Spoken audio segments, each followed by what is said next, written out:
Welcome to this recording.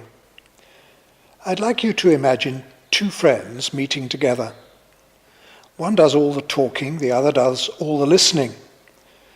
An observer might comment that it was an unbalanced friendship. Is this not true of our relationship with God? If part of our purpose as Christians is to make friends with God or with Jesus, however you like to say it, an outside observer might comment that we do all the talking and God has to do all the listening. We sing hymns to him, we confess to him, we pray to him, we ask him to do this, that or the other. Nothing wrong with any of these things, of course. What we find harder, though, is to listen to him. To some extent we can do that as we listen to sermons, as we engage in conversation with others, as we hear the readings in church or read the scriptures for ourselves. But rarely listen. Well, on this recording, that is precisely what we're going to do. Listen to God. It isn't easy to do, but it is simple, at least based on simple principles. In the Old and New Testaments, we find the words of God and the words of Jesus, and indeed of angels as the messengers of God.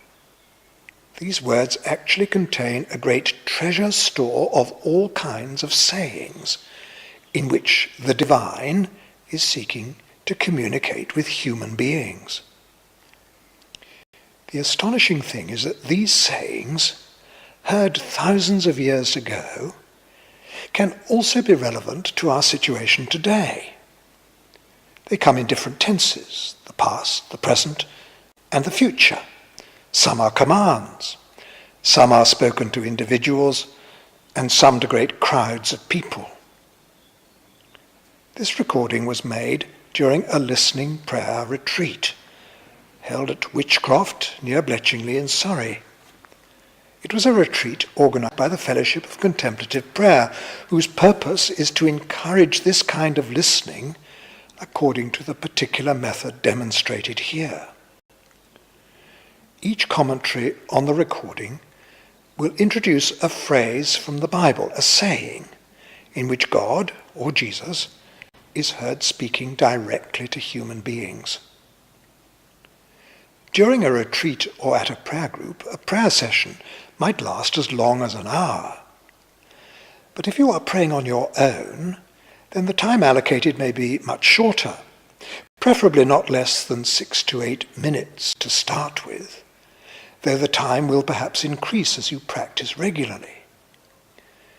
The first thing to do is to relax as we listen to Jesus saying to us, "Come to me, all who labor and are heavy laden, and I will give you rest."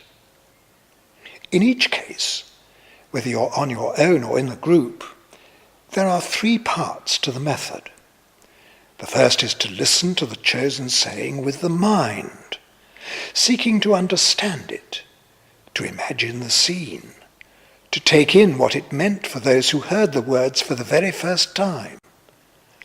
You will hear an introduction to this on the recording. It is followed by a time of silence.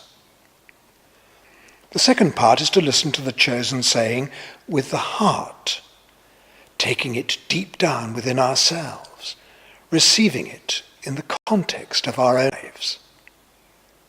You will hear the introduction to this. That is followed again by silence. The third part is to use the same saying in intercession.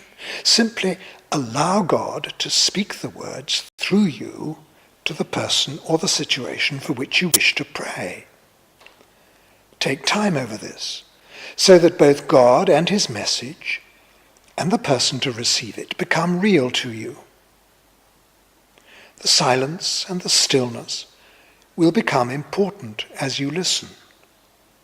Set aside the time. Find a place where you can be quiet. Find a chair where you can sit upright and comfortable, but not too comfortably.